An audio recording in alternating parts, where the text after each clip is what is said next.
예, 반갑습니다.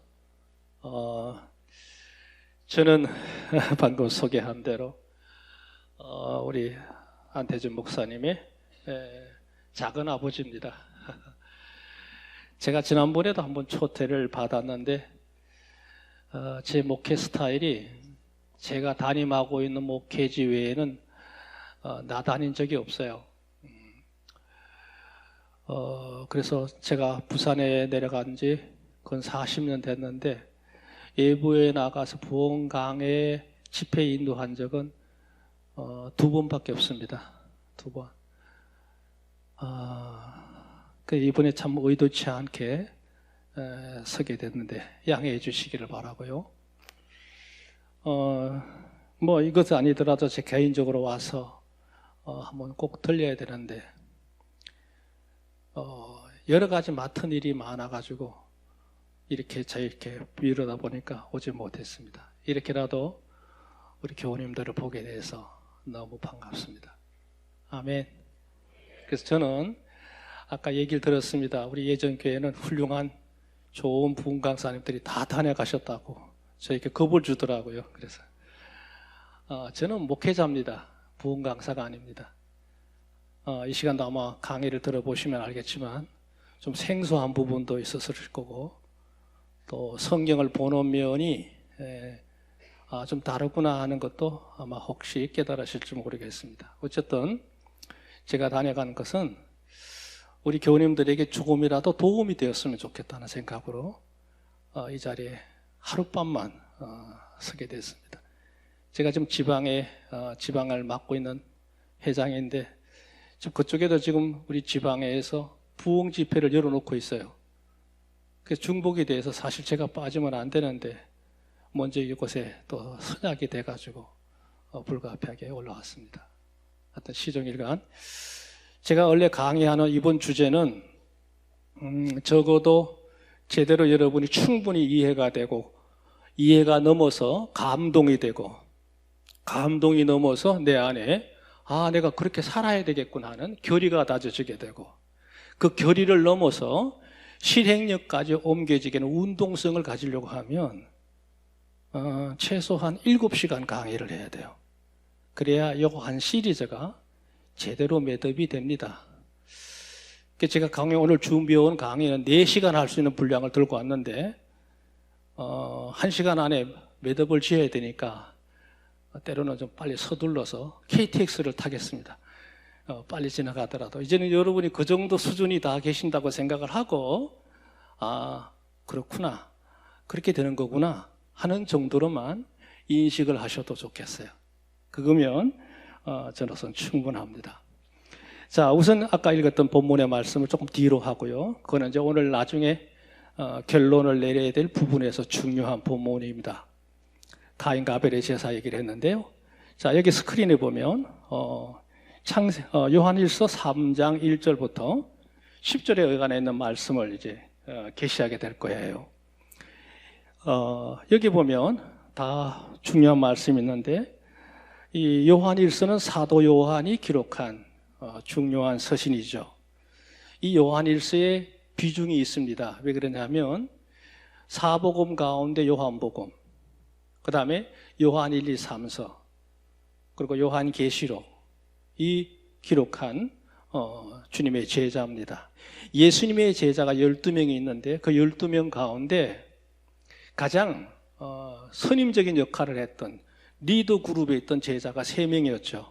하나는 베드로, 그리고 이 요한과 요한의 형제 야고보가 12명의 제자 가운데 선임 제자로서 다른 3명의 제자들을 관리했다고 보시면 돼요. 그렇게 3명씩 하니까 세 그룹이 이제 4명씩 되니까요. 그렇게 했던 멤버인데 특히 사도 요한복음을 기록한 요한복음의 저자인 이 사도 요한은 예수님의 구원 사역에 있어서 굉장히 중요한 역할을 했던 인물이에요. 사실은 물론 사도 바울도 대단한 인물이긴 합니다만 그래서 요한복음이나 요한 1, 2, 3서나 요한계시록을 보면 차원이 달라요. 복음을 대하는 태도도 복음을 보는 눈이 달라집니다. 그래서 오늘 그 점을 우리 교우님들에게 한번 소개할까 싶어요. 요한일서 3장 1절부터 10절에 관한 말씀을 시간이 없기 때문에 다 읽기는 곤란하고요. 그 말씀 가운데 끝부분에 가면 이런 말씀이 있어요. 자, 8절 9절은 읽으실 수 있겠죠. 시작.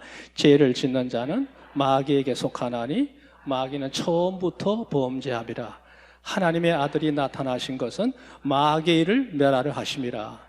하나님께로부터 난 자마다 죄를 짓지 않으려니 이는 하나님의 씨가 그의 속에 거하며 그도 범죄하지 못하는 것은 하나님께로부터 났음이라 그랬어요. 자, 이 구절 속에 중요한 내용이 하나 있어요. 8절, 죄를 짓는 자마다 마귀에게 속하나니. 이것도 비중 있는 말씀이에요. 나중에 설명 들으시면 알아요. 마귀는 처음부터 범죄함이라. 범죄했다는 이 죄는요,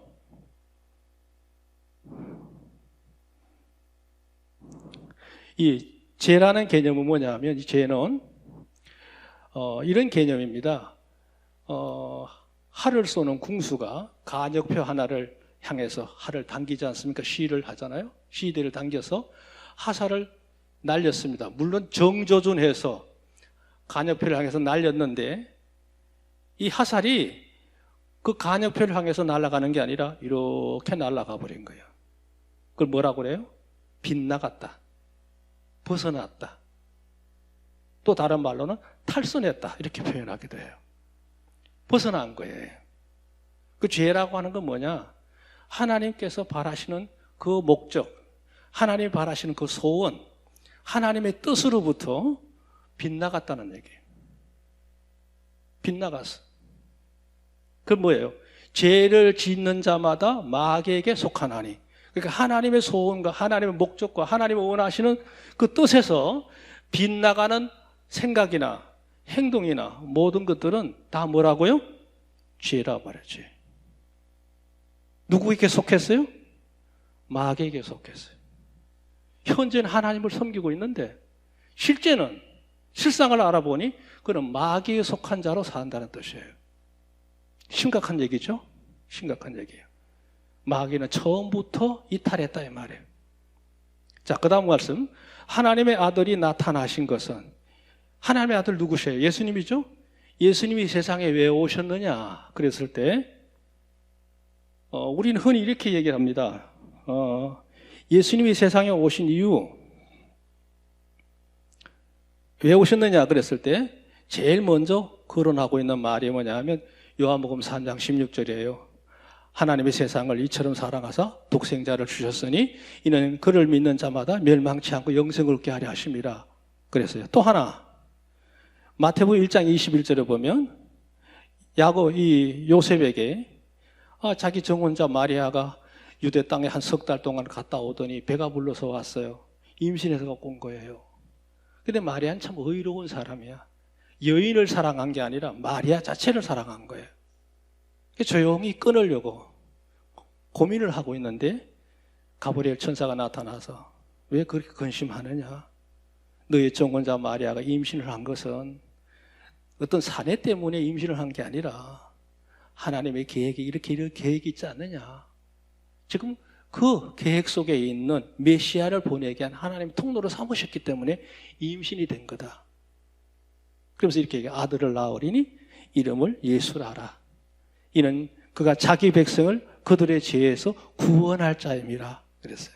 그러니까 아까 요한복음 3장 16절 말씀이나 이 마태복음 1장 21절에 있는 말씀의 공통점은 뭐냐 하면 구원이에요. 구원. 예수님이 세상에 왜 오셨느냐 그러면 우리가 제일 일상적으로 대답하는 말이 우리를 구원해 주시려고, 죄악 가운데 있는 우리를 구원해 주시려고 예수님이 오셨다고 얘기를 해요. 그런데 아까 보았던 본문에는요 그렇게 말하지 않았어요. 사도 요한은 어떻게 기록을 했느냐, 놀라운 영감의 기록이거든요. 여기 보면요, 보세요. 하나님의 아들이 나타나신 것은 뭐를 하려기 위해서? 마귀의 일을 뭐하기 위해서? 멸하기 위해서. 따라합시다. 마귀의 일을 멸하기 위해서. 그러니까 마귀가 하는 일, 마귀가 의도하는 모든 것들을 막아버리고 끊어버리고 부셔버리기 위해서, 그 모든 것을 더 이상 역사할 수 없도록 그거를 소멸시키기 위해서 오셨다는 거예요. 그러면 구원하고 이게 무슨 상관이지? 이게 중요한 문제입니다. 이걸 오늘 숙제를 이제 풀어가야 될 문제예요. 자, 사랑하는 교우님들, 여기서 이제 우리가 봐야 될 것이 있어요. 아까 봤던 이 말씀이요. 봤죠? 자, 그러면 예수님이 이 세상에 오신 첫 번째 이유가 뭐냐? 두 가지를 얘기할 텐데요. 우선 첫 번째, 오늘 두 번째까지 할 수 있을지 모르겠어요. 시간이. 마귀를 멸하러 왔다. 마귀는 악령이라고 합니다. 악령. 악한 영이죠. 자, 문제는요, 이거예요. 우리가 이 문제가 왜 중요하냐면, 신구약 성경 전체를 다 요약을 하고 간추리고 함축했을 때 예수님이 왜 오셨지? 이렇게 물으면 궁극적으로는 사도 요한의 서신서에 나타난 이 내용에 맞춰지는 겁니다. 이런 얘기 들어보셨어요? 생소하죠? 예. 그러니까 우리를 구원하는 것도 물론 중요한 목적이에요. 문제는 이거예요. 구원이라고 하는 건 그래요. 예수님을 믿은 건 이미 과거야. 옛날에 믿었어요. 그렇죠? 그리고 구원, 앞으로 장차 먼 훗날 미래에 이루어질 하나님의 구원과 천국의 약속은, 천국은 약속으로 이루어진 거예요. 약속입니다. 미래에 이루어질 일이에요. 그 과거와 미래 사이에 끼어있는 게 오늘 우리 현실의 삶이거든요. 그럼 예수님을 구주로 영접한 이후로 구원의 약속을 받았다는 그 이유 하나만으로 마냥 기다리고 살아야 됩니까? 아닙니다. 예수님을 구주로 영접한 이후로 우리가 이 세상에 삶이 다 끝날 때까지 해야 할 일이 있는 거예요. 그게 뭐냐? 예수님께서 마귀를 멸하러 오신 일에 우리가 함께 동참하는 겁니다. 하나가 되는 겁니다. 아멘. 이해가 안 될 수 있어요. 이제 설명을 차근차근 이제 해드릴 테니까 보세요.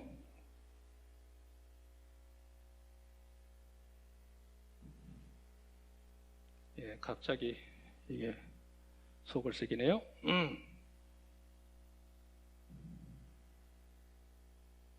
아까도 그랬는데. 잠깐만요. 예. 자, 이겁니다.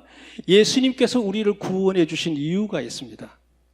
자, 우리가 알고 있는 수준은 이거예요. 첫째, 우리가 거듭나는 거, 제사함 받고 구원받는 거, 그리고 영생함을 보장받았고 천국의 약속이 주어져 있어요. 좋아요. 이것만 있는 게 아니죠. 두 번째, 우리에게 하나님의 은혜와 은총의 역사가 있어요. 은혜하고 은총은 다릅니다. 은총은 보편적으로 누리는 은혜예요. 은총은 특별히 사랑하는 거예요. 저는 우리 예전교회 성도님들이 이제는 내가 하나님 은혜로 산다는 게 아니라 하나님의 특별한 보호심을 받는 은총의 대상이 되기를 주님을 축원합니다.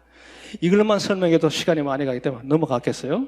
자, 그 은총의 역사 가운데 뭐냐면 하나님의 동행도 있고 예수님께서 중보하셔요. 중보는 뭐냐면요, 우리가 어떤 일을 했을 때 그걸 구체적으로 기도하지 않아도 마치 어머니가 남편 앞에서 말이죠, 자식 편을 드는 것처럼 참 저 축복해 줘야 되지 않느냐, 이렇게 마치 거두는 것처럼 늘 하나님 앞에서 우리 편을 들어서 하나님 앞에 중보하시는 분이 주님이 계셔요. 이 중보예요. 뿐만 아니라 성령의 내주하는 역사도 우리에게 주어져 있죠. 성령의 내주 뿐만 아니라 요거 보세요. 날마다 그랬어요. 날마다. 따라합시다. 일마다, 때마다, 곳마다. 그러니까 어떤 일을 하든지, 어느 때를 만나든지, 어느 곳을 가든지 그 날마다 속에 들어있죠. 하나님께서 우리와 함께 하심을 믿으시기 바랍니다. 또 하나가 있어요. 하나님이 늘 바라보고 계세요.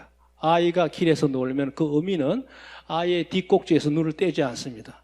혹이나 잘못될까 봐. 그 하나님의 늘 임재하심이 있는 거예요. 그걸 느끼고 사시길 바랍니다. 내가 혼자 사는 거 아니에요. 내 뒤에 늘 나를 바라보고 계시는 분이 계셔요. 왜요? 나를 사랑하시니까. 그리고 내가 이태로운 상황이 되면 와서 도와주셔요. 이게 손길이에요. 여러분 앞에 기도할 때다 제가 그랬어요. 하나님의 은혜로 눈길과 손길로 축복해달라고 하는 그런 의미예요. 그리고 이제 우리에게 목자적인 은혜가 있습니다. 보호, 공급, 인도예요. 목자가 하는 일이죠. 근데 이것만 전부냐? 아닙니다. 이건 받기만 하는 거예요. 우리가 해야 할 일이 있을 거 아니겠어요? 그 첫 번째 하나가 방금 아까 읽었던 대로 마귀의 일을 멸하는 겁니다. 자, 이게 마귀 무슨 말이냐? 이제는 내가 그리스도 앞에 제대로 하나님을 섬기는 자로서 준비를 갖춘다는 뜻입니다. 준비. 전신갑주를 입어야겠죠. 신앙인의 정병이 되는 거예요. 그래서 에베소서에 보면 너희가 전신갑주를 입어라 그랬는데 병사로서 갖추는 무장을 보면 대부분은 자기 몸을 보호하기 위한 방어의 수단의 무기예요. 장비들이에요. 공격하는 무기는 하나밖에 없어요. 칼밖에 없어요. 칼. 그러니까 1차적으로 우리 신앙생활은 그래요. 대부분은 현실 속에서 나를 보호하고 방어하는 데 치중을 해요. 그러니까 항상 시달리는 겁니다. 문제는 방어하고 방어하는 것만 갖고는 못 살아요. 내가 살아남으려면 상대를 꺾어놔야 돼요. 승리자가 돼야 되는 거예요. 마귀를 능히 대적하고 서기 함이라고 그랬어요.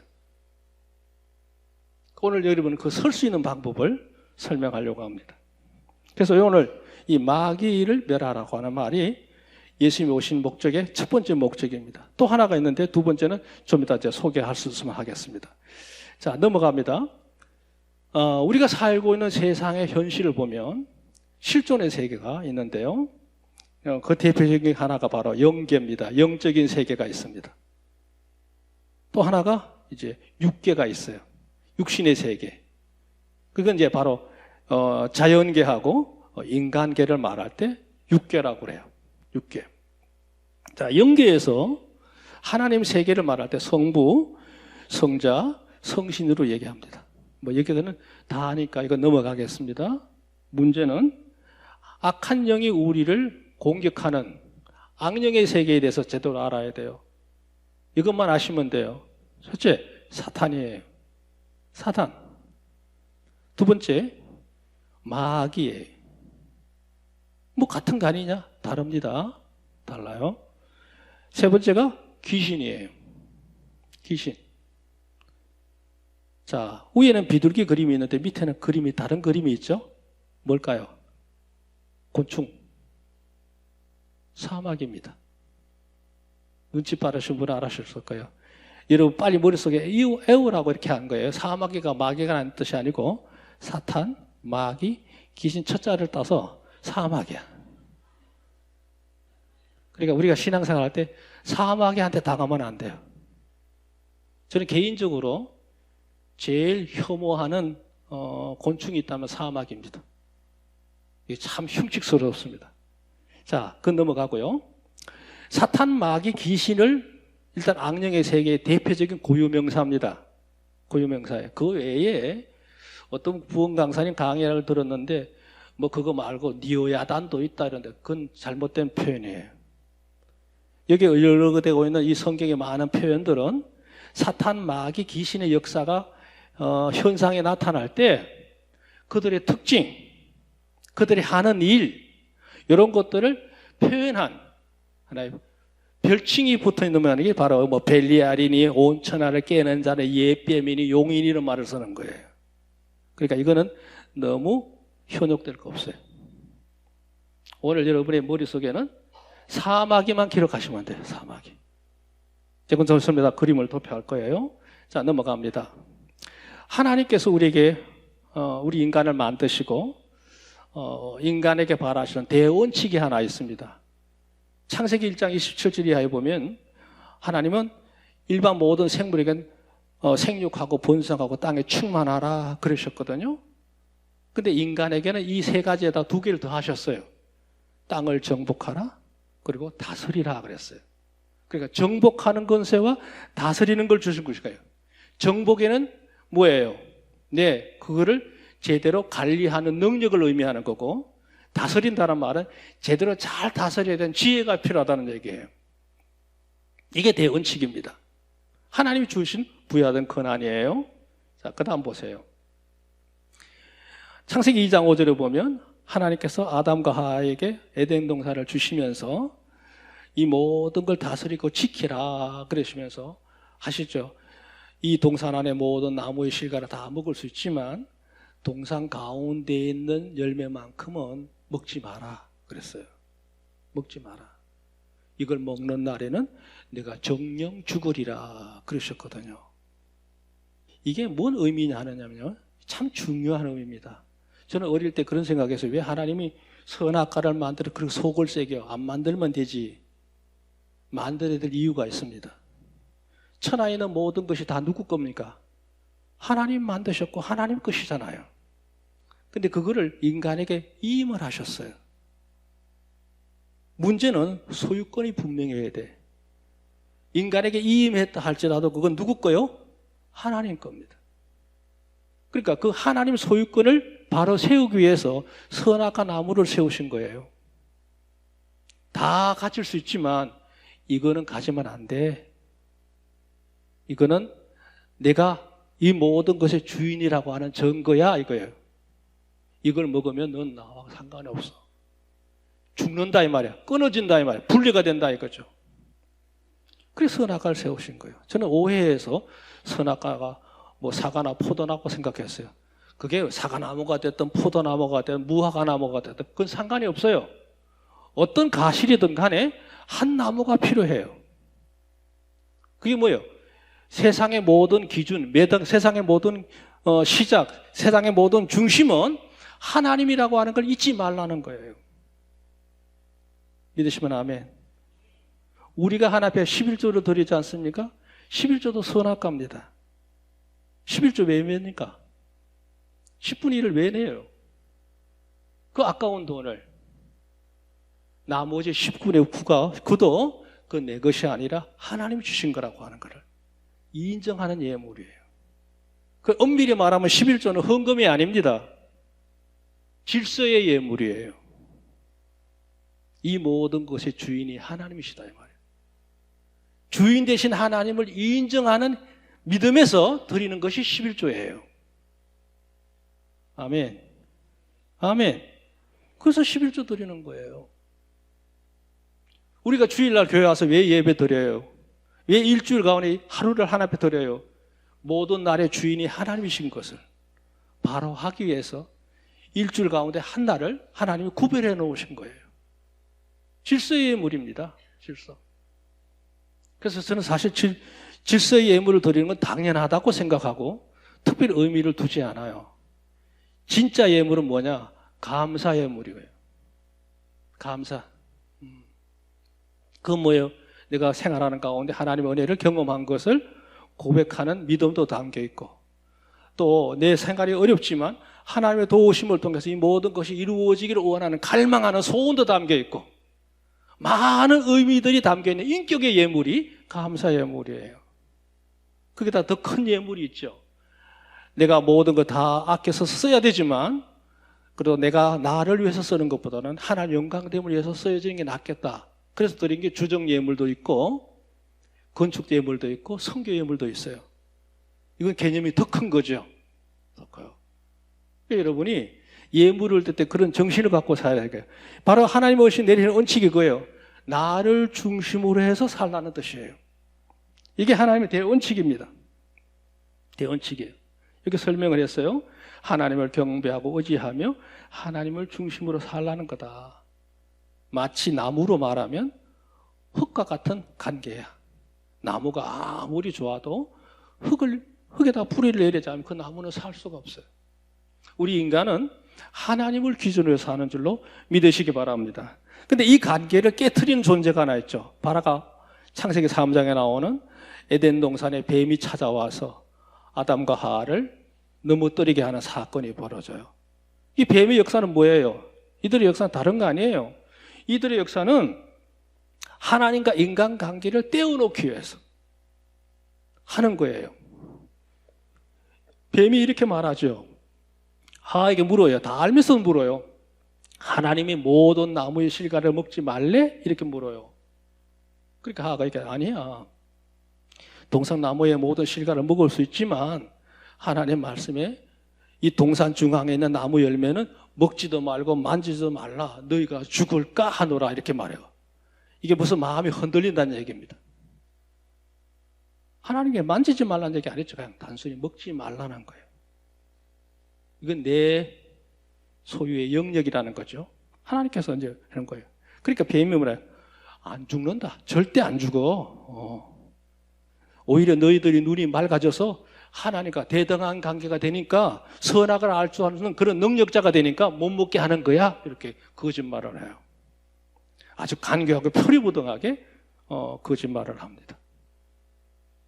아주 치명적으로 공격하죠. 그래서 하하가 흔들려가지고 결국은 선악과를 먹고 맙니다. 그래서 5장 8절에 보면 근신하라 깨어라 너희 대적마귀가 우는 사자같이 두루다니며 삼킬 자를 찾나니 그랬어요. 사탄의 역사는 지금도 예외가 아닙니다. 여기서 우는 사자라는 말은 배고프다는 뜻이에요.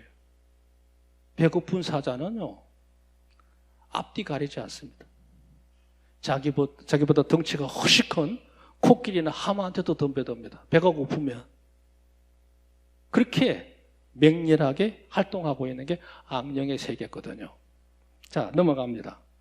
사탄이 하는 일이 있어요. 사탄이 하는 일. 첫째 하나는 미혹입니다. 사람을 넘어지게 해서 사람으로 하여금 하나님을 떠나도록 만드는 역사가 있어요. 미혹. 두 번째는요, 그렇게 사람이 이제 범죄하게 됩니다. 범죄, 선악과를 먹지요? 근데 하나만 먹지 않았어요. 자기가 먹고 난 다음에 이제 남편에게도 가서 선악과를 결국 먹게 만들죠. 공범화시켜요. 죄를 학대하는 능력이 있어요. 사탄의 역사는 한 사람만 넘어지게 하지 않습니다. 결국 그로 인해서 그 주변 사람 전체가 그 범죄가 확장되는, 공유화되는 현상이 벌어져요. 아까 제가 미혹을 얘기했는데 미혹에는 이건 너무 복잡해서 그냥 제가 마인드맵으로 만들어서 그냥 해놨는데 미혹에는 세 종류가 있어요. 미혹의 단계가 제일 낮은 단계예요. 아직 신앙이 여리지 못하고 기초 실력이 갖추지 못하면 깨요. 게임을 해요. 사람을 꼬드겨요. 그렇게 해서 넘어지는 경우가 있어요. 근데 어느 정도 갖추면 그거 갖고는 안 됩니다. 그 사람의 욕구를 건드려요. 그걸 유혹이라고 그래요. 유혹. 근데 이 관계도 안 넘어가는 거 있어요. 이제는 본격적으로 시험을 해요. 강압을 해서 압력을 넣고 핍박을 가하고 이래가지고 굴복시키는 방법이 있어요. 어쨌든 간에 사탄이 인간을 하여금 넘어지도록 시험을 하는 이 단계가 있어요. 거기 넘어가면 안 돼요. 그 사탄의 시험 단계는 나중에 다시 도표로 보여드리니까 보시고요. 자, 문제는 사탄이 우리를 이렇게 공격할 때 우리에게 뭐 어떤 이상한 걸 갖다 주는 게 아닙니다. 우리 안에 있는 걸 뺏어가는 거예요. 뺏어가요. 내적 요소가 있고 외적인 요소가 있는데 첫째, 내적인 요소가 있어요. 내 안에서 현실 속에서 감사하는 마음을 뺏어가요. 이게 사탄의 공격 방법이에요. 내가 살고 있는 현실에서 왠지 자꾸 짜증스럽고 못마땅한 일들이 자꾸 생기는 것이 내 마음속에 걸리게 만들어요. 그게 성경이 그렇죠. 항상 감사하라고 그러죠. 범사에. 그게 무슨 얘기예요? 내 현실을 이겨야 된다는 거예요. 현실. 우리 현실에는요, 세 가지가 있어요. 3사가 있어요. 사건, 사물, 그 다음에 사람이 있어요. 이게 세 가지 구성 요소예요. 현실 속에 사건도 있고 사물도 있고 사람을 통해서 내 속에 불만을 만드는 거예요. 여기서 넘어지면 두 번째 문제가 옵니다. 하나님을 의지하는 마음이 흔들려요. 하나님 정말 나를 사랑하시는가? 하나님 정말 살아계시는 건가? 이런 생각을 가지게 돼요. 여기까지 흔들리면 세 번째가 흔들려요. 하나님을 중심으로 살고자 하는 그 중심 자체가 무너져요. 무너져. 그 하와의 모습이 그거예요. 그 다음에 세 번째예요. 사물을 볼 때 이제까지 가져왔던 관점이 바뀌어버립니다. 변질돼요. 그러니까 우리 안에 있는 거를 뺏어가는 게 역할을 하는 거예요. 사탄이. 외적인 요소 이렇게 당하면 세월을 도둑맞습니다. 물질도 도둑맞습니다. 재능도 빼앗깁니다. 절대 그뿐만 아니라 나중에 건강마저도 잃어버려요. 잃지 않기를 주님을 축원합니다. 아멘. 내가 너무 빠릅니까? 내가 마음이 급해서. 자, 아담과 하와가 범죄했던 핵심이 있어요. 뭐가 문제였느냐? 아담과 하와가 범죄한 내용 가운데 가장 중요한 골격이 두 가지인데요. 하나는 중심 변절입니다. 하나님 중심대로 살아야 될 사람들이 선악과를 먹으면서 자기 방법으로 돌아간 거예요. 자기 중심으로 돌아간 거예요. 중심 변절. 그건 좀 이따 다시 한번 설명할게요. 두 번째는 중심이 바뀌어버리니까 가치관, 성품 모든 게 다 바뀌어요. 인격이 바뀐다는 얘기예요. 인격이. 그래서 흔히 말할 때 우리가 죄를 논하면 세 가지 죄를 얘기하죠. 언제, 본죄, 자범죄. 이건 뭐 제가 소개하지 않아도 되겠죠. 언제는 죄의 뿌리라고 할 수 있는 아담이 만든 시작이고요. 본죄는 뭐냐? 뿌리에서 올라온 나무 둥치와 같아서 우리 인간 의식 속에 성품적으로 태어날 때부터 죄를 지을 수 있는 본성 자체를 갖고 태어나요. 그게 본죄예요. 그 어린아이에게도 죄악성이 있는 거예요. 뭐 성선설, 성악설 합니다만 성경에서 말한 건 성악설입니다. 본죄성이 있는 거예요. 그리고 이제 본인이 살아가는 동안에 여러 가지 이탈이 많죠. 그게 자범죄예요. 근데 그대로 넘어가고요. 자, 아까 이것도 본문 가운데 이제 본론이 이제까지 서두를 했으니까 설명할게요. 가인과 아벨이 제사를 하나 앞에 드렸습니다. 두 사람이 제사를 드렸는데 아벨은 양을 치는 사람이었기에 양을 잡아서 제사를 드렸고 가인은 농사를 짓는 자면 농사를 갖고 농산물을 가지고 제사를 드렸어요. 잘 아시는 내용이에요. 문제는 제사를 드리고 난 다음에 결과가 달랐어요. 왜? 가인의 제사는 아벨의 제사는 이렇게 연기가 이렇게 올라가죠. 올라가. 이건 이제 고전적인 방식의 응답 방식이에요. 아벨의 제사는 연기가 하늘로 올라가는 누가 봐도 그 연락받고 있는 거예요. 그런데 가인의 제사는 하나님 안 받으셨어요. 눈으로 봐도 알아요. 옛날에 불이 일어나서 태운다고 그렇게 하는데요. 어쨌든 간 보세요. 이제 그림은 참고하라고 보세요. 일단 결과는 가인의 제사는 안 받으셨고 하나님은 아벨 것만 받으셨어요. 문제는 이거예요. 그럼 질문이 가인의 제사를 왜 하나님이 받지 않으셨느냐는 거죠. 왜 안 받았냐? 이 답을 알아야 될 거 아니겠어요? 그래서 성급하게 이렇게 결론을 내릴게요. 안 받은 이유는 그 중심이 변질됐기 때문이다. 중심이 변질됐어요. 좀 성급한 결론인데요. 증거를 할게요. 자기 중심으로 드렸고 자기가 모든 걸 주관해서 자기 생각대로 자율적으로 드린 거야. 그 예물을. 그러니까 하나님 안 받으신 거예요. 그거 어떻게 증거할 수 있어요? 보세요. 자기 중심의 결과가요. 하나님 안 받으니까 뭐예요? 화를 내죠. 심히 분노했다 그랬어요. 우리가 한번 생각해 보세요. 우리가 다 하나님인도 그렇고 우리 인간도 인격체인데 언제 화가 나느냐? 내 뜻대로 안 될 때 화가 나는 겁니다. 안 그래요? 내 자율에 어긋나면 사람이 반응을 하게 돼 있어요. 그게 분노 뭐 이런 거죠. 불만을 품는 거예요. 가인이요 심히 분노했다고 그랬어요. 심히 분노해서 그걸로 끝나지 않았어요. 그게 절제가 안 되니까 그게 겉으로 드러나요. 안색이 변했어요.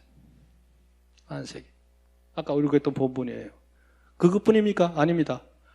하나님께서 그러니까 따졌죠. 네가 왜 뭘 잘했다고 화를 내고 있어? 얼굴이 불그락 그래? 하나님 나무라셨단 말이에요. 그 사람이 최소한 양심이 있는지라 얼굴을 못 들었어. 왜? 내세울 게 없잖아요.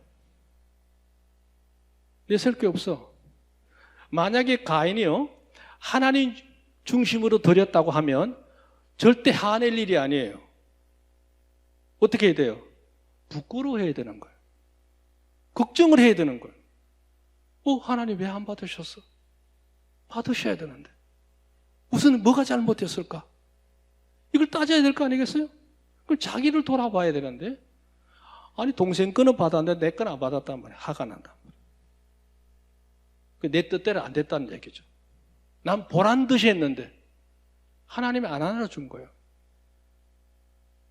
분노한 거죠. 안색이 변했어. 낯을 들지 못했어요. 그걸로 안 끝났어요. 가인은 그 후에 아벨을 돌로 쳐 죽였어요. 죽였어. 그러니까 자기 중심의 끝은 살인까지도 갈 수 있는 거예요. 이게 얼마나 무서운지 몰라요. 이기주의라는 게요. 그 다음에 아벨 죽이고 난 하나님 물었었는데 아우가 어디 있느냐 물으니까 내가 아우 지키는 자입니까? 내가 파수병입니까? 경호원입니까? 이런 거예요. 자기가 죽여놓고도 발뺌했죠. 뻔뻔하게 변명합니다. 거기다가 하나님께서 그게 안 되니까 저주를 내리셨죠. 너는 평생 사람들에게 피하는 존재로 살 거다. 그걸 끝나지 않았어요? 나중에 그의 후손들이 전부 불행한 후손으로 태어납니다. 불행한 후손으로 태어나요. 이게 하나님이 가인의 제사를 받지 않는 이유를 따지고 봤더니 가인은 하나님 받으시라고 드린 게 아니라 자기 마음대로 드린 거예요. 자기 마음대로. 그리고 우리가 중요한 요소는 뭐냐? 우리가 하나님을 섬길 때 제일 하나님을 잘 섬기는 방법 중에 하나는 내 삶 속에서 하나님 중심화되지 못하고 내 중심화된 상태에서 사는 신앙생활 요소들을 고쳐야 됩니다. 아멘. 그럴 때 여러분이 드리는 기도, 그리고 여러분이 하나님 앞에 예배 드리는 모든 것, 하나님 앞에 신실하게 살려고 하는 모든 뜻들이 하나님 앞에 그대로 연락되는 거예요. 아니 보기에는 멀쩡해요. 잘못된 게 하나도 없어요. 근데 정작 하나님은 이 가인 안에 있는 잘못된 요소를 보시고 책망하신 거예요. 네, 이게 보통 문제 있는 게 아닙니다. 우리가 우리 안에 있는 가인의 요소를 제거해야 돼요. 제거해야 돼요. 그런데 어떻게 제거하는 법을 설명할게요. 나중에요. 자, 가인의 요소를 한번 봅시다. 하나 예를 들어 볼까요? 자기 중심으로 가지는 사고방식, 은행, 습관, 주장, 기쁨, 다 이거 가인의 요소입니다. 심각한 얘기예요. 제가 목회하면서 이 문제를 많이 겪어요. 가인의 요소라는 말은 다른 말로 죄입니다. 죄. 하나님으로부터 벗어나는 것들이에요. 자기 중심으로 행하는 것들은 하나님이 기뻐하실 수가 없어요. 두 번째, 자기 이름을 내기 위해서 선행을 한다든가 사치를 부린다든가 뭐 등등 자기 일을 돋보이게 하려고 행하는 행동들이 있어요. 우리의 삶은 먹든지 마시든지 무엇을 하든지 뭘 영광을 해요? 하나님 영광을 위해 사는 사람들인데 자기를 돋보이는 데 신경을 써. 그러면 안 됩니다. 아멘. 우리 예전교회 성도님들 오늘부터 신앙생활 전체적으로 전반적으로 한번 점검을 하셔서 내 삶 속에 가인의 요소가 없는 걸 한번 찾아보세요. 그것만 해도 오늘 여러분이 오늘 이 말씀을 상고하는 최고의 수학이라고 할 수 있어요. 두 번째, 세 번째, 일신의 명예와 영달을 위한 직분, 권세 다 이거 해당돼요.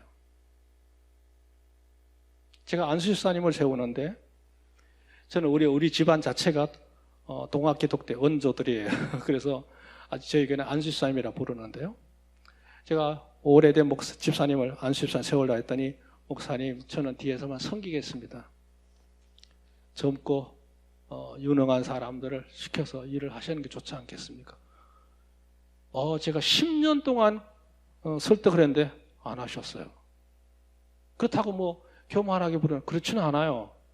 최선을 다해서. 왜 그런가 했더니 너무 거절하는 것도 그거 좋지는 않잖아요. 알아봤더니 늘 자기를 고치기 위해서 애를 쓰고 있더라고. 내가 내 문제를 다 못 고치고 있는데 내가 뭘 앞에 나서 하나님 앞에 살 수 있겠냐. 이런 겸손이에요. 그래서 저는 나한테 대우를 하죠. 기도를 시킬 때 대표 기도 시키면 그분을 제일 먼저 시켜요. 그 귀한 거더라고요. 그분을 교우들이 다 우르르 받들고 있더라고요. 그런 문제였어요. 그 다음에 진실치 못한 회개, 고백, 참된 감사가 없는, 겸손이 없는 그에 속하는 모든 것들 다 가인의 요소입니다. 말씀에 나태한 거, 남용하는 거, 왜곡하는 거, 잡담하는 거 마찬가지로 걷고, 특히 비교회 활동, 무교회주의자들이 마찬가지인데 교회의 활동은 등한히 하는 방면에 밖에 있는 활동에 열심히 빠지는 경우가 있어요. 이것도 사실은 좋은 모습이 아닙니다. 그 뒤에다가 또 이유가 나와요. 안일한 예배, 기도 생활, 직분의 안일한 거, 이거 참 문제죠. 형식적인 정신생활도 마찬가지고, 대립 관계에서 자꾸 분열이 있고, 여러 가지 문제를 야기하는 거, 이거 다 가인의 요소입니다. 그러니까 중심 변질에서 원조가 시작됐듯이 모든 죄는 항상 자기 중심에서 출발한다는 점. 자, 시간이 얼마 안 남았는데 내가 갈 길이 멉니다. 가인의 요소에서 그냥 벗어나려면 어떻게 해야 되느냐? 오늘 7절의 말씀 하나님이 답을 주셨어요. 내가 선을 행하면 어찌 낯을 들지 못하겠느냐? 선을 행치 아니하면 죄가 문에 엎드려지느니라. 그랬고 죄의 소원은 내게 있으나 너는 죄를 다스릴지니라 그랬어요. 뭔 말이냐면 너 중심 똑바로 하고 너 마음 가운데 품고 있는 소원부터 고치라는 거야. 네가 생각하고 있는 모든 것들이 나하고 상관없는 데서 벗어나 있는 거다. 그것부터 먼저 바로 잡아라. 제사 드리려는 게 문제가 아니고 그것부터 바로 잡아야 너의 제사를 내가 받을 수 있다는 거예요. 아멘. 자기를 고치는 거예요. 자기를. 자, 이러면 아벨의 제사를 우리가 잠깐 보고 지나가요. 아벨은 그 생애가 참 놀라운 점이 있어요. 아벨은요, 하나님께서 기쁘게 받으실 제사만 드렸어요. 기쁘게 받으실 제사. 이렇게 설명했어요. 하나님을 섬기기에 자유롭고 은칙에 부합한 직업을 선택했어요. 양을 치는 자잖아요. 가인과 아벨이 살았던 시대에는요, 인구도 얼마 되지 않았어요. 땅은 넓고 아마 농사를 지어도 몇 수십만 평 가져도 가질 수 있을 거예요. 여러분 생각할 때 농사 짓는 게 좋을 것 같아요? 양 치는 게 더 좋을 것 같아요? 양을 치는 게 훨씬 고달픕니다. 근데 아벨은 양을 치는 직업을 선택했어요. 그걸 갖고도 얘기하는 분들이 있어요. 왜 그러냐? 내가 언제나 하나님 앞에 제사를 드릴 때 낮은 자의 자리, 죄인의 마음의 자리에서 늘 하나님 앞에 용서를 구하는 제사를 드리기에는 이것보다 더 좋은 직업이 없어. 그래서 미리 자기가 양을 키우면서 제물로 드릴 걸 1년 전부터 준비를 해놔요. 정성을 들여서. 제대로 된 정성이죠. 농사 짓는 사람은 그럴 필요 없어요. 그냥 곡식 주고 양 하나 깨끗한 놈 골라와서 바치면 돼요. 근데 그것마저도 가인은 행하지 않았어요. 그 레위기 법에 의하면 곡식으로 바치는 제물은 화목제물로 드는 거고 속죄제에 쓰질 않아요. 그러니까 하나님을 가까이 친화하는 정면에서는 곡식의 제사가 필요하지만 죄인된 모습에서 낮은 자의 자리에서 제사 드리는 거는 동물을 잡아서 피 흘림의 제사를 드렸던 거예요. 그러니까 아벨은 늘 자신을 고치고 회개하는데 치중한 제사를 드린 반면에 가인은 그냥 하나님 앞에 좋게 지냅시다 이런 식이죠. 그런 제물을 드려요. 그렇게 얼매하게 돼요. 두 번째, 이게 더 중요해요. 가인과 아벨은 하나님을 섬기는 그 스타일이 달랐어요. 가인은 굉장히 외형적인 반면에 아벨은 굉장히 내면적이었어요. 그러니까 둘이 서로 맞을 리가 없죠. 이 신앙의 태도를 놓고 서로 다툴 수 있어요. 갈등 관계가 있었어요. 그런데 형 가인의 모습을 모방하지 않았어요. 적당히 타협하지도 않았어요. 오직 하나님 중심으로 산 사람이 아벨입니다. 할렐루야. 제가 말이 너무 빠르죠? 그러니까 두 사람은 신앙적인 면에서 보면 원수관계예요. 안 맞아요. 물과 기름이에요. 많이 시달림을 받았을 거예요.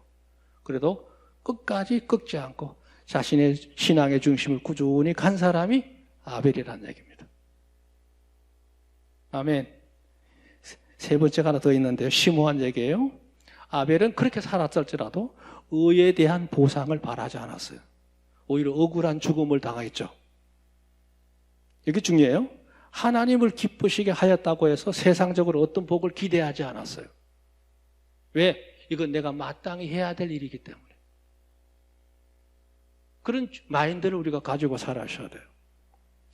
그러니까 침묵하면서 당당히 조용히 자기 길을 간 사람이 아벨 스타일입니다. 우리가 열심히 충성했다고 해서 거기에 대해 대우를 받고 인정을 받고 칭찬해 주길 바라고 그건 아닙니다. 우리가 주님의 일을 하는 거예요. 뭐 열심히 전도하고 청소하고 뭐 다 한다 할지라도 중요한 건 내 삶이 모든 것이 하나님 중심에서 나온 거라면 귀한 거지만 내 중심에서 나온 거라면 그 사람은 신앙생활하는 게 아니고 종교인 생활하는 거예요. 하나님과 상관이 없단 말이에요. 이게 참 심각한 얘기입니다. 지금 제가 목회해보면서 느끼는 걸 얘기하고 있는 거예요. 제가 오늘 이게 초대를 받아놓고 뭘 얘기해야 될까 고민할 때 제가 목회하면서 가장 중요하다고 하는 얘기를 지금 하고 있는 겁니다. 저는 이 예전교회 상황을 모릅니다. 전혀 모릅니다. 성경적인 입장에서 설명하는 거예요. 우리가 주님 일할 때 여기 총평가를 하나 내렸어요. 가인과 아벨의 제사가 전혀 문제가 없는 것처럼 보였다. 하나님을 섬기는 신앙인으로 출발점을 같았고 오랜 세월 여전히 제사에 두 사람 다 충실했어요. 여기까지는 좋아요. 그러나 사실은 정반대였다. 아벨은 하나님 중심으로 신앙 정절을 지키면서 오염되지 않은 영성으로 살아왔던 반면에 가인은 세월을 지나오는 동안에 하나님 중심에서 누구 중심으로? 자기 중심으로, 세상 중심으로, 물질 중심으로, 현실 중심으로 바뀌어버린 거예요. 중심이 바뀌면 성품은 저절로 바뀌는 거예요. 그래서 오늘 제목이 이거예요. 하나님께서 가인의 제사를 왜 안 받으셨느냐? 자기 중심 때문에? 맞는 말이에요. 그런데 더 중요한 비밀이 있어요. 여기에 대한 정답이 바로 그거예요. 오늘 아까 설교 제목이 바로 그겁니다. 여러분 성경을 다시 보시고 창세기 4장 3절 자 시작 한번 읽으세요. 시작.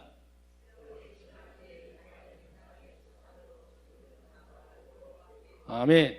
그겁니다. 뭐가 지난 후에? 세월이 지난 후에. 요게 가인과 아벨 제사가 하나님 연합이 되느냐 안 되느냐 하는 문제의 키포인트가 거기 있어요. 처음에는 두 사람 다 하나님 섬기는, 지금도 하나님 섬기는 사람이야. 그러나 하나는 형식만 가지고 있지 진실은 없는 사람이고 하나는 여전히 하나님 중심으로 진실을 지켜간 사람이 있어요. 그 아벨이죠? 아벨이에요. 어떻게 그렇게 됐느냐? 세월이 가면서 그렇게 된 거예요. 세월이 가면서. 저는 이 비밀을 몰랐습니다. 2, 3년 전까지만 해도 몰랐어요, 이 말이. 제가 목회를 한 교회에서 40년 동안 하다 보니까 어릴 때부터 신앙생활 쭉 해서 오는 멤버들도 있고 중간에 이제 예수 믿어서 나와 함께 살면서 지금 벌써 70년, 70, 80, 저도 이제 70 다 됐습니다만 70, 80 된 분들도 있어요. 처음에는 정말 열심히 순수한 사람이었는데 세월이 가면서 사람이 바뀌더라고. 그게 뭐냐면 가인이야. 가인의 모습처럼 바뀌는 거예요. 반면에 어떤 교인은 날이 갈수록 더 멋있어져. 그런 분들은 연세가 들어도 힘이 없어도 그분이 만약에 병원에 입원했다 그러면 온 교인이 다 나서요. 그분이 병실을 찾아서 위로해드리고 이렇게 하려고 정말 우러나는 마음으로. 왜? 정말로 존경받을 만한 모습을 보여주고 있거든. 하나님 중심으로 살고 있는 모습을 보게 되니까 감동이 되는 거예요. 그런 어느 날 성경을 딱 보는데 세월이 지난 후에 이게 포인트인 거예요. 뒤에 나오는 뭐 얼굴이 붉어지고 화를 내고 뭐 그거는 자율의 충격이 같다는 걸 알겠는데 왜 그렇게 됐느냐? 세월이 가면서 그렇게 된 거예요. 제가 오늘 예전교회에 와서 전하고 싶은 중요한 메시지는 그거예요. 여러분 안에 예수님을 구주로 영접해서 구원받은 천국의 백성들입니다. 할렐루야. 여러분이 하나님을 섬기면서 수지 맞으려면 늘 하나님 중심, 말씀 중심, 교회 중심으로 살아가시길 주님 축원합니다. 그러면 돼요. 하나님 중심으로 시작해서 교회, 말씀 이게 하는 거예요. 물론 가정도 중요해요. 그러니까 하나님 중심이 안 되면 교회 중심도 안 되고 말씀 중심도 안 되는 거예요. 세월이 가면서 교우들이 형식만 남고 모양만 분명히 교회 직분도 갖고 있고 다 있는데 하나님과는 멀어지는 종교인들이 많아요. 지금 그렇게 됐어요. 우리 한국교회가. 저는 주일날 설교 예배도 저녁 예배 드려요. 47 변화 없이 7시 딱 예배 드려요. 오후 예배 드리자는 사람들이 있었어요. 안 한대. 적당히 오후 예배 드리고 흩어지거나 하면 일주일 내내 말씀 공급받을 여유가 없는 거예요. 사람이 여러분 보세요. 사람이 뭐의 지배를 받습니까? 환경의 지배를 받습니까? 아닙니다. 사람은 지식의 지배를 받습니다. 하나님 말씀을 내게 보충할 수 있는 시간이 없으면 세월이 가면서 가인이 되는 거예요. 힘들더라도 끊임없이 하나님 말씀을 공급받아야 될 줄로 믿습니다. 여기에 관련된 또 다른 예가 있습니다만 대표적인 하나 더 하고 마치겠어요. 예수님께서 가이사랴 빌립보 지방에 가셨을 때, 그러니까 예수님 생애로 보면 한 달 정도 여유가 남았을 때, 저 가나안 땅 제일 끝단 지역 헬몬산 밑에 있는 가이사랴 빌립보, 현지명으로는 바니아스라고 하는데 이곳에 제자들 보고 물었어요. 세상 사람들 날 뭐라고 하더냐? 예, 침례 요한이라기도 하고 엘리야라기도 하고 예레미야나 선지자 중에 하나라고 합니다. 그래?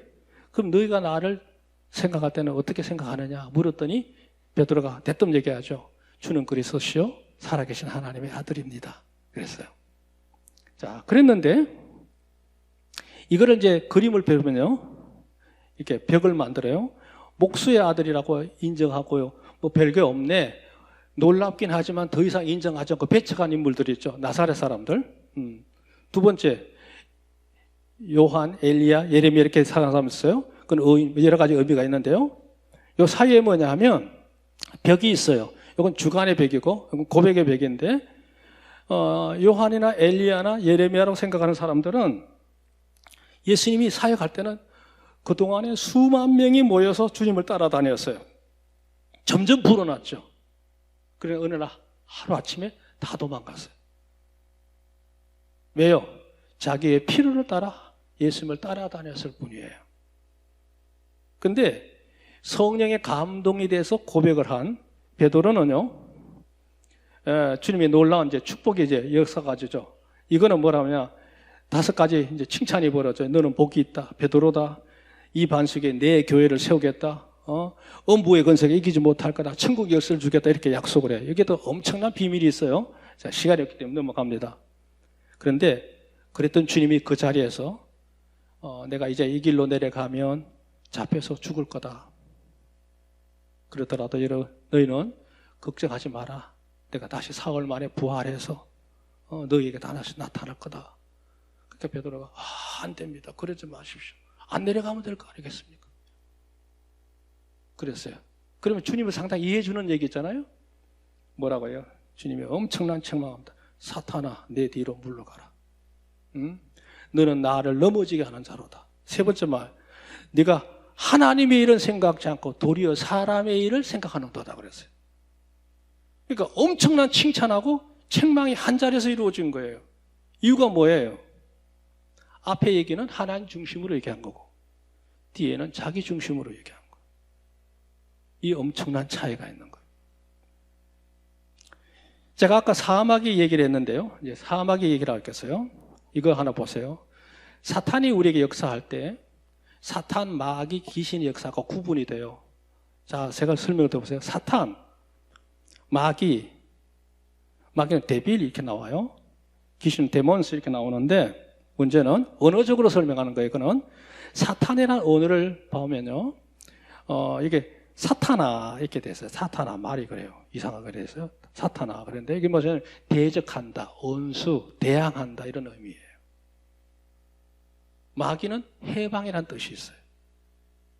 해방, 비방, 고소 뭐 이런 얘기를 해요.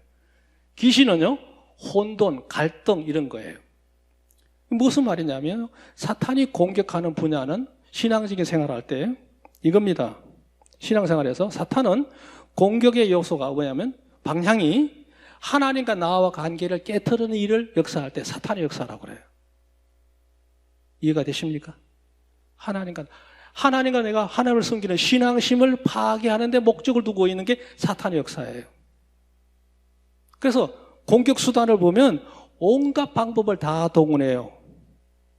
그래서 사람으로 하여금 넘어지게 만드는데요. 마귀는 어떠냐? 마귀는 해방해요. 사람과 사람 관계를 깨트리는 작업을 해요. 친분 관계, 교회 관계, 분란을 일으키는 거예요.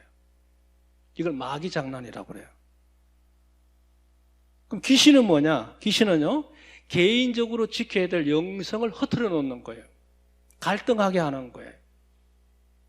사람을 하고 마음의 욕구를 충동시키는 거예요.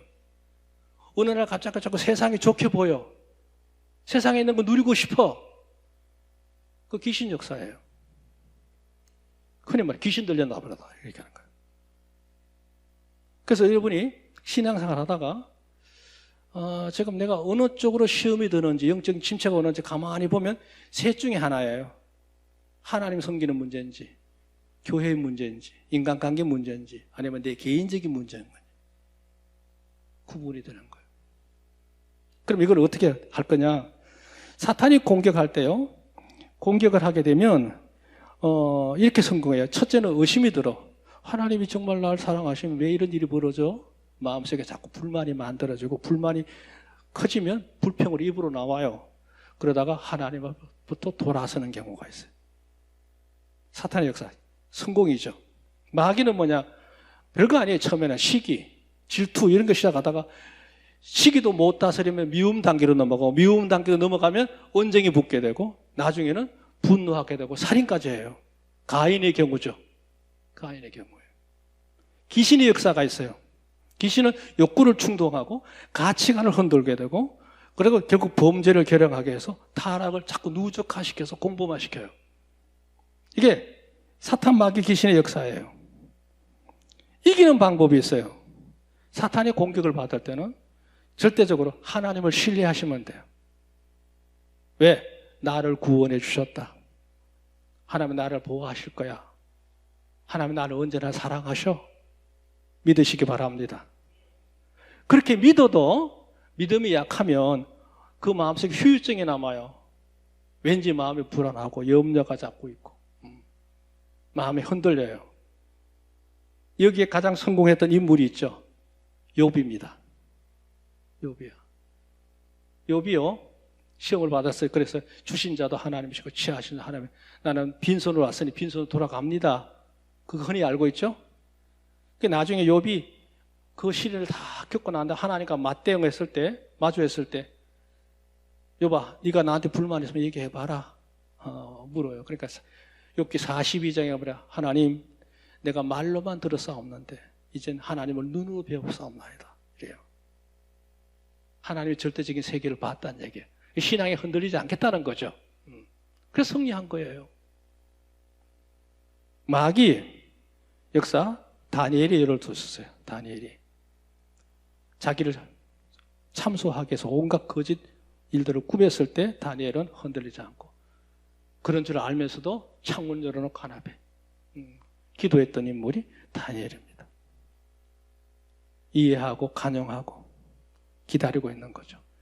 요셉이 바로 귀신의 역사로 대표적인 승리자라고 할 수 있습니다. 이런 관계를 얘기할 수 있는데요. 뭐 미혹의 면면은 여러 가지로 또 다른 걸로 방편으로 설명할 수 있습니다. 자, 이거 오늘 마지막으로 이걸 하나 드려보세요. 두 번째 요소인데요. 빨리 넘어가면 합니다.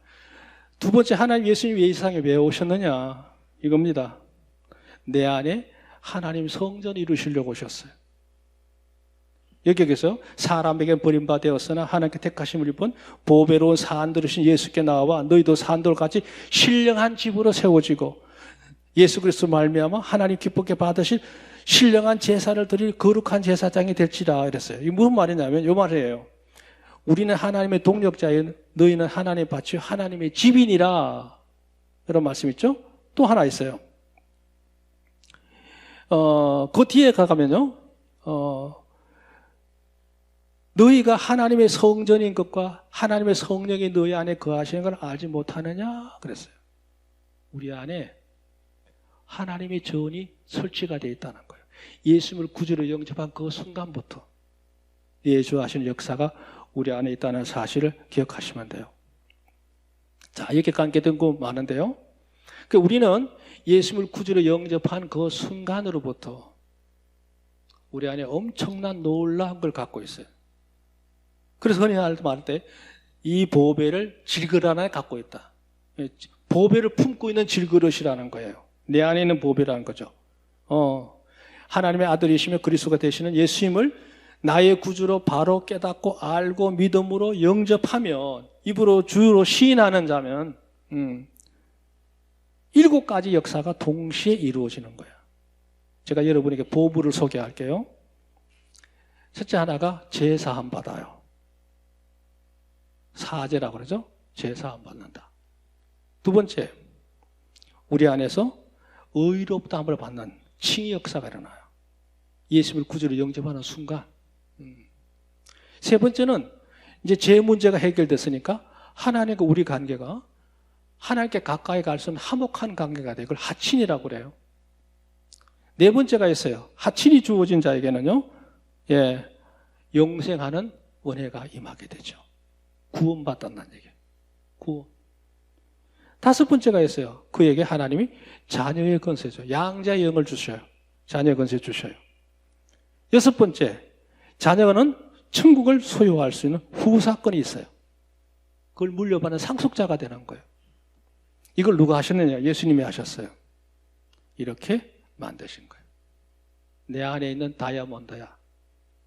할렐루야. 우리 안에 있는 거예요. 이것만 있는 게 아니에요.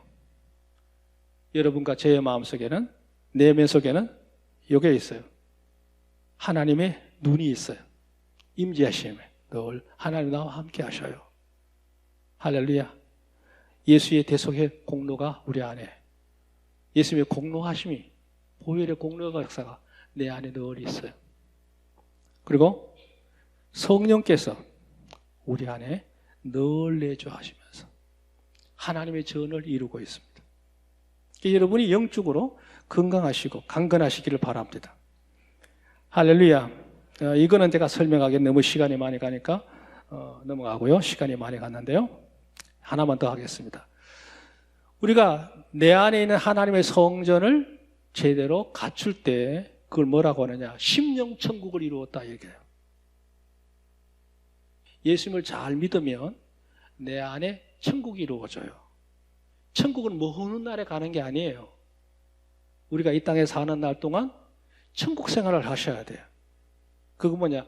내 안에서 천국이 이루어져야 되는 거예요. 이건 개인 천국이라기도 하고 심령 천국이라고도 해요. 심령 천국.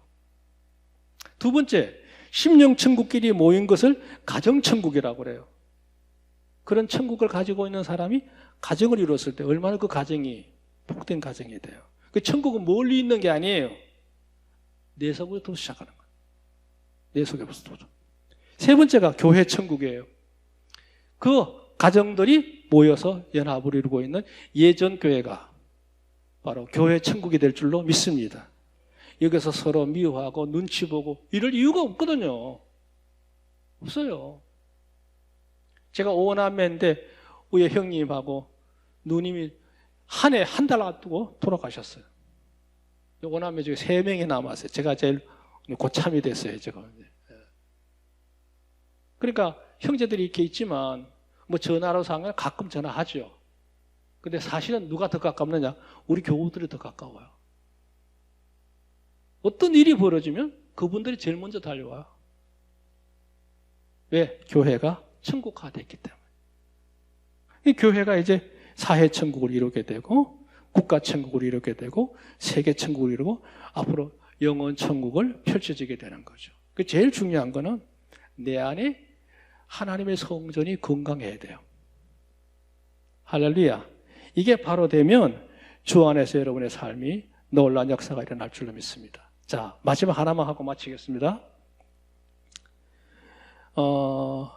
성령이든지 악령이든지 우리 안에 들어와 역사할 때 이게 이루어지는 하나의 과정을 그림으로 나타낸 거예요.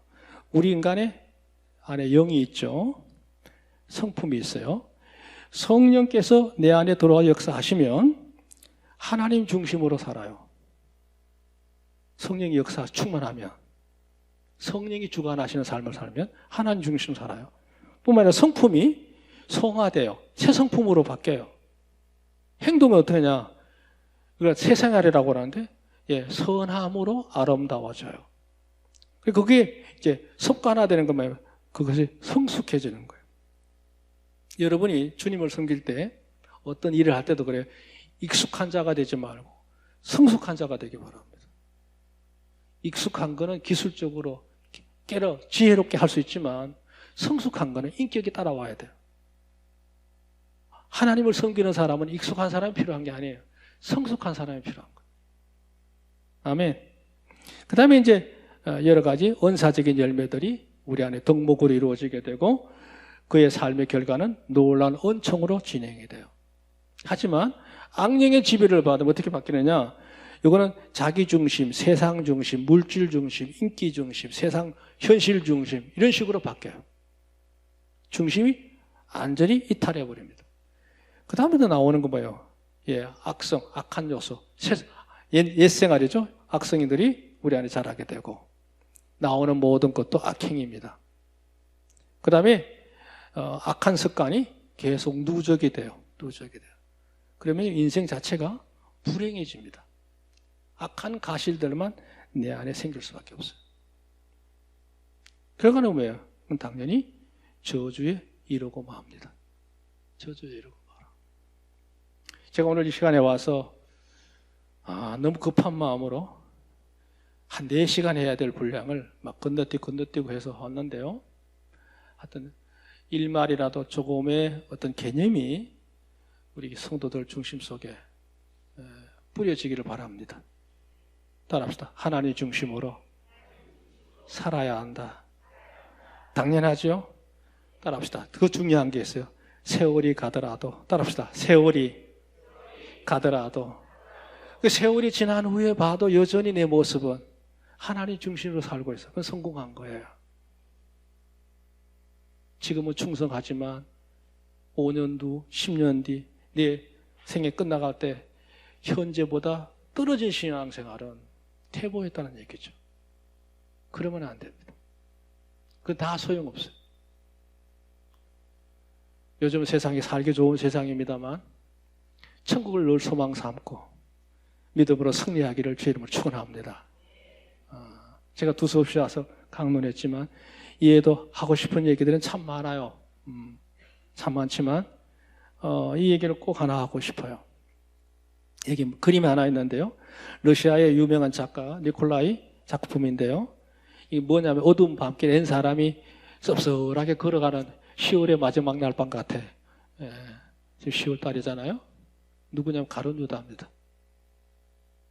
예수님을 팔아먹고 예수님이 신문 받는 걸 보면서 고통스러워서 내가 참 못난 짓을 했구나.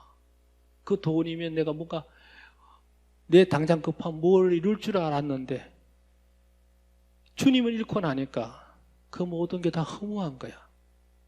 이 길로 가서 인생을 잘못되게 하직하죠. 그 그림이에요. 우리가 지금은 하나님을 너무 평화로운 가운데 열심히 잘 섬기고 사는데 우리 중심 바로 지키지 않고 바로 회복하지 못하면 우리의 결말이 이렇게 끝날 수도 있어요. 그건 안 됩니다. 주 이름으로 승리하기를 좀 축원합니다.